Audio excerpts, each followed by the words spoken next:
Video کو like کریں، ہمارے چینل کو سبسکرائب کریں، پاس والی بیل آئیکن کو دبا دیں تاکہ ہماری آنے والی ہر نیو ویڈیو کی نوٹیفیکیشن آپ کو ملتی رہے۔ اللہ کے رسول صلی اللہ علیہ وآلہ وسلم ارشاد فرماتے ہیں کہ جہنم کے اندر جو زانی مرد اور عورتیں ہوں گے ان کی شرمگاہوں سے جو پیپ بہ کر کے نکلے گا۔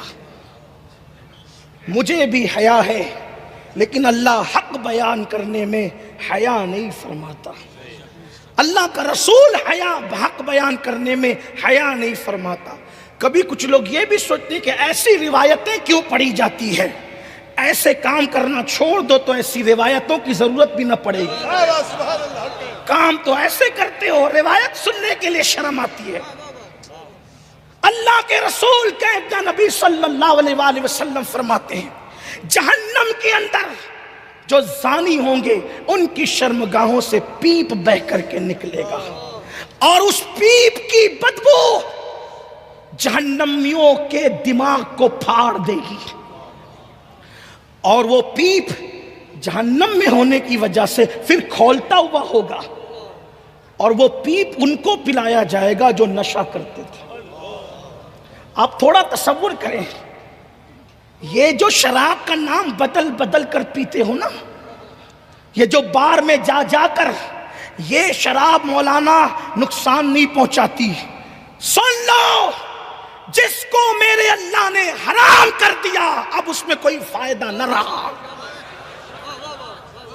اپنی عقل کے گھوڑے مت دوڑاؤ، اس لیے کہ قدرت نے بنایا ہمیں ہے، وہ ہمارے لیے نفع نقصان جتنا جانتا ہوں اتنا کون جانتا۔ کوئی شراب حسن نہیں دیتی، کوئی شراب صحت نہیں دیتی، کیونکہ اللہ کے رسول کا فرمان ہے حرام میں شفا نہیں ہے، اللہ نے حرام سے شفا کو اٹھا لیا ہے۔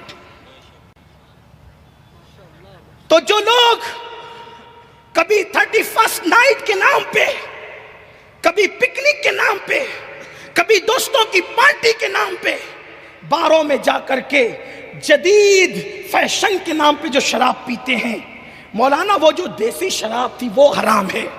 جو لوگ نکڑوں پہ اور راستوں میں بیٹھ کے پیتے تھے، یہ تو اتنی مہنگی کرسی پہ بیٹھ کے پیتے ہیں اور پلاتے ہیں کہ جس کی قیمت لاکھوں کی ہے۔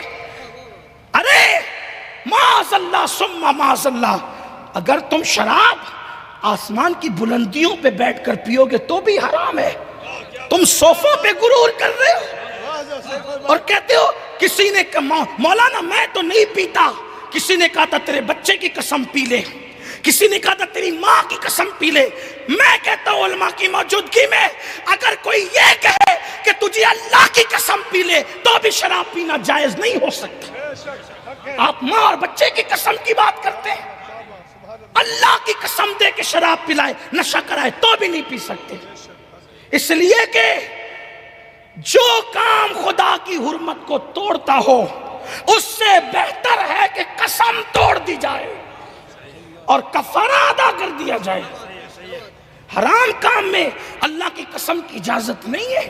تو عرض یہ کر رہا تھا، اللہ اکبر، جو شراب پیتے ناچ ناچ کے کود کود کے فیشن کے نام پہ، ہیرو کی نقل میں، کرکٹر کی نقل میں، اس کی نقل میں، اس کی نقل میں، سوچو تو صحیح، بکری پیشاب کرتی ہے تو ناک ٹیڑھا کرتے ہیں، بکری پیشاب کرتی ہے تو ناک ٹیڑھی کرتے ہو، سور نظر آتا ہے تو ناک میں رومال رکھتے ہو۔ جب یہ نشے کے بدلے میں جہنم کے اندر زانیوں کی شرمگاہوں کا بہتا ہوا پیپ، شریفوں کا پیشاب بھی تو ناپاک ہوتا ہے، یہ زانیوں کے پیپ کی بات اللہ کے رسول نے کی ہے، زانیوں کے مواد کی بات، وہ بھی جسم سے، ہاتھ اور پیر سے نکلنے والا نہیں، شرم گاہوں سے نکلنے والا کھولتا ہوا، وہ تمہارے منہ میں ڈالا جائے گا نشے کے عوض میں۔ تم کیا سمجھ رہے ہو؟ دنیا رنگریلیوں کے لیے، دنیا اچھل کود کے لیے، دنیا حرام کاموں کے لیے، پھر اس پر یہ جو شراب پیتے ہو بیماریاں پروان چڑھتی، پھیپھڑے خراب ہوتے ہیں، الگ الگ امراض کا شکار ہوتے ہیں۔ ارے اپنا نہیں خیال ہے، اپنے بوڑھے ماں باپ کا خیال تو کر، اپنا نہیں خیال ہے، اپنے بچوں کا خیال تو کر۔ تیرے بچے یتیم ہو جائیں گے کون پوچھے گا؟ تیرے ماں باپ کی گود تجھ سے خالی ہو جائے گی کون پوچھے گا؟ اور سنو، آپ کہتے ہو مولانا دوستوں نے عادت لگا دی، ہم کہتے ہیں وہ منافق ہے، پکا غدار ہے جو تجھے شراب پلاتا ہے۔ جو شراب پلائے وہ دوست نہیں ہوتا، جو مدینے والے کی چوکھٹ دکھائے وہ دوست ہوتا۔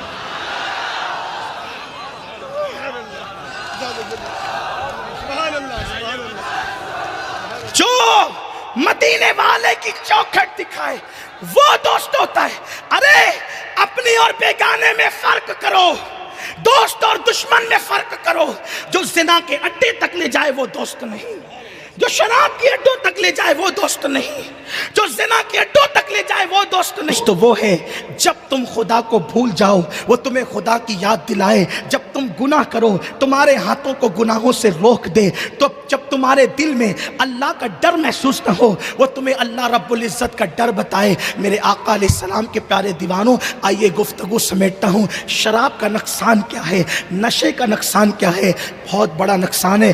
دنیا میں صحت تو جاتی ہی ہے، بیماریاں تو آتی ہی ہیں، تباہی بھی آتی ہے، غربت بھی آتی ہے، کیونکہ جو نشہ کرے گا وہ کام دھام کب کرے گا؟ جو نشہ کرے گا وہ کمائے گا کب؟ جو نشہ کرے گا بیوی بچوں کے حقوق کب ادا کرے گا؟ جو نشہ کرے گا وہ قوم کا سہارا کب بنے گا؟ اس لیے میرے عزیزو، آپ کمائیں گے نہیں تو پیسے کہاں سے آئیں گے؟ تو پھر نشہ والا کبھی چوری کرتا ہے، کبھی قتل کرتا ہے، اور کبھی غلط لوگوں کے ہاتھ لگ جاتا ہے، تو پھر لوگ اس کو غلط کاموں میں استعمال کرتے ہیں۔ میرے پیارے آقا صلی اللہ علیہ وسلم کے پیارے دیوانوں، آئیے ایک بات میں آپ کے سامنے عرض کر کے اپنی بات مکمل کر لیتا ہوں۔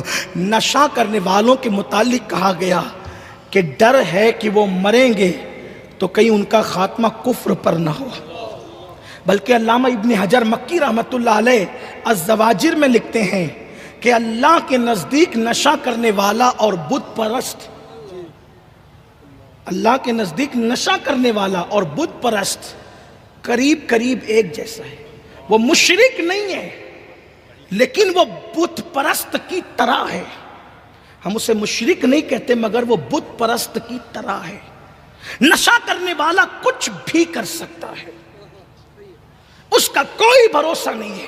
اور آج میری قوم کے جوانوں کو نشے میں اس لیے ڈبایا جا رہا ہے تاکہ دنیا تمہیں ترقی کی راہ کا مسافر بنتے ہوئے نہیں دیکھ سکتی۔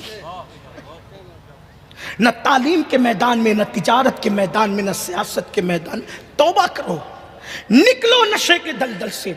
اور کوئی یہ نہ کہے کہ نشہ نہیں چھوٹ سکتا، جھوٹ ہے یہ کہ نشہ نہیں چھوٹ سکتا۔ اگر نشہ نہیں چھوٹ سکتا تو بشر حافی پھر کس کا نام ہے؟ بشر حافی کسے کہتے ہیں؟ اگر نشہ نہیں چھوٹ سکتا تو عرب کے وہ جنہوں نے ماؤں کی گود میں شراب پیا تھا انہوں نے کیسے چھوڑ دیا؟ شرط یہ ہے کہ انسان چھوڑنا چاہے۔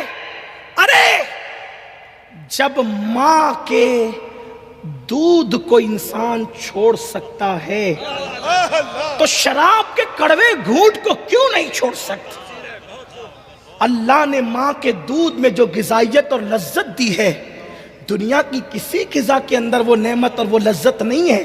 تو جب اسے چھوڑا جا سکتا ہے تو نشے کو کیوں نہیں چھوڑا جا سکتا؟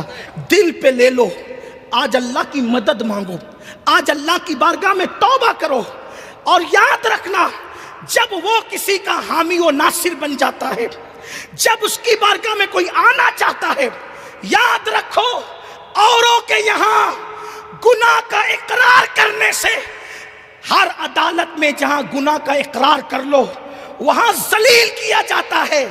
تنہا یہ میرے اللہ کی عدالت ہے جہاں گناہ کا اقرار کرنے سے ذلیل نہیں کیا جاتا، سزا نہیں دی جاتی، عزت بھی دی جاتی ہے، معاف بھی کیا جاتا ہے۔